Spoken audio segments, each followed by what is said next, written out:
দুই নম্বরে আল্লাহর নবী বললেন পৃথিবীতে সবচাইতে বড় পাপ হচ্ছে ওয়াকুকুল ওয়ালিদাইন, পিতামাতার অবাধ্য হয়ে জীবন যাপন করা। পিতামাতার অবাধ্য হয়ে জীবন যাপন করা পৃথিবীতে দ্বিতীয় মহাপাপ, পৃথিবীতে দ্বিতীয় মহাপাপ। পিতামাতা বিষয় নিয়ে অনেক কথা বলেছি। আপনি যুবক বা আপনার যদি অভিযোগ থাকে আপনার পিতামাতার উপরে যে আমার পিতামাতা আমাকে দেখতেই পারে না, আমার পিতামাতা আমাকে দেখতেই পারে না, আমার পিতামাতা তার সম্পদ থেকে আমাকে বঞ্চিত করেছে, আমাকে ঠকিয়েছে, নানান রকম অভিযোগ আপনার কথা অনুযায়ী, আপনার বক্তব্য অনুযায়ী আপনার পিতামাতা যদি দুনিয়ার সবচাইতে খারাপ মানুষ হয়, এরপরও আপনি আপনার পিতামাতার সাথে সৎ আচরণ করতে বাধ্য। আপনি আপনার পিতামাতার সাথে সৎ আচরণ করতে বাধ্য। আল্লাহর নবীকে জিজ্ঞেস করা হলো মা হাক্কুল ওয়ালিদাইনি আলা আওলাদিহিমা, আল্লাহর নবী পিতামাতা সন্তান সন্ততির উপরে কি হক রাখে, কি অধিকার রাখে? সঙ্গে সঙ্গে আল্লাহর নবী বলে উঠলেন হুমা জান্নাতুকা নারুকা, আরে তারাই তো তোমার জান্নাত, তারাই তো তোমার জাহান্নাম, তারাই তো তোমার জান্নাত, তারাই তো তোমার জাহান্নাম।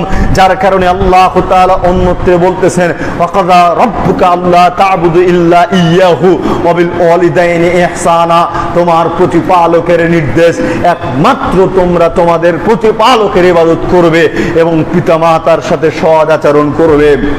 পিতামাতার সাথে সৎ আচরণ করতেই হবে, পিতামাতার আনুগত্য করতেই হবে। যতক্ষণ পর্যন্ত পিতামাতা আল্লাহর নাফরমানিমূলক কাজে আপনাকে নির্দেশ না দিচ্ছে ততক্ষণ পর্যন্ত তাদের আনুগত্য করতেই হবে। 3, পৃথিবীতে সবচেয়ে বড় পাপ, সবচেয়ে মহাপাপ হচ্ছে ওয়াকাতালুন নাফসি, অন্যায়ভাবে মানুষকে হত্যা করা। অন্যায়ভাবে মানুষকে হত্যা করা পৃথিবীতে তৃতীয় মহাপাপ। এখন তো রাতারাতি মানুষকে হত্যা করে গুম করে দেওয়া হয়, একজনকে হত্যা করে আর একজনের নামিয়ে চালিয়ে দেওয়া হয়। এখন শক্তি আছে, দাম্ভিকতা আছে, এখন তো টিকে থাকা সম্ভব, কিন্তু নিঃশ্বাসটা বন্ধ হলে সেই দিন কি হবে?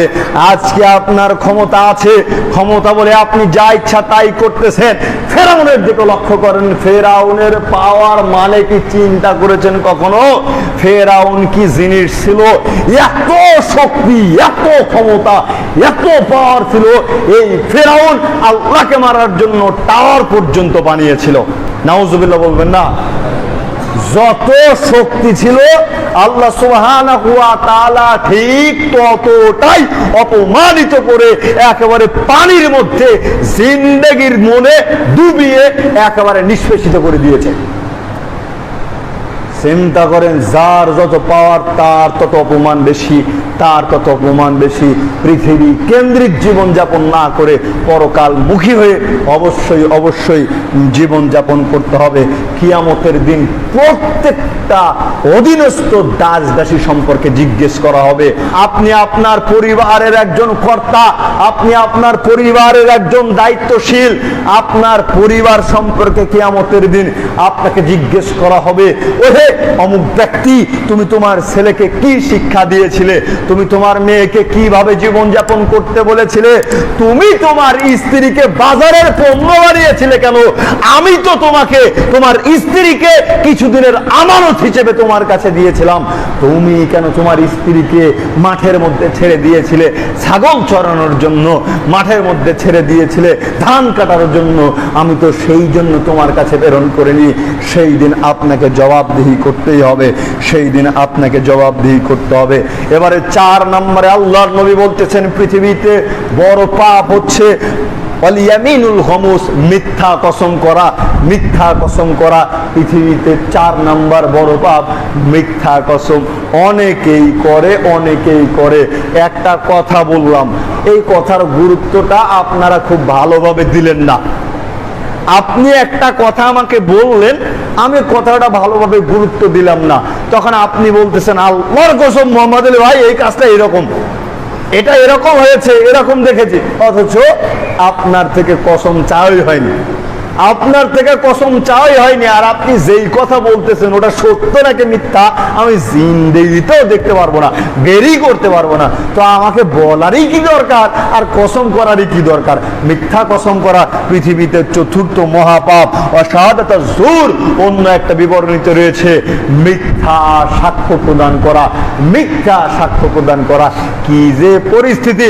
একজনের ঘরে একটা ছেলে ঢুকে পড়েছে, ঢুকে পড়েছে। এখন দেখবেন তাকে উদ্ধার করার জন্য কত রকমের সাক্ষী হাজির হয়ে গিয়েছে, অথবা তাকে অপমানিত করার জন্য কত রকমের সাক্ষী হাজির হয়ে গিয়েছে। অবস্থা কাহিল, অবস্থা কাহিল। আর এখন তো কোর্ট কাচারির আশেপাশে আপনাদের মুখ থেকেই শুনি যে ভাড়াটিয়া নাকি এই সাক্ষীও পাওয়া যায়, ভাড়াটিয়া সাক্ষীও পাওয়া যায়। অথচ চতুর্থ মহাপাপ, পঞ্চম মহাপাপ হিসেবে আল্লাহর নবী মিথ্যা সাক্ষ্য প্রদান করাকে উল্লেখ করলেন। আপনি চিন্তা করেন তো এই পাপগুলির সাথে আমি আপনি জড়িত আছি কিনা?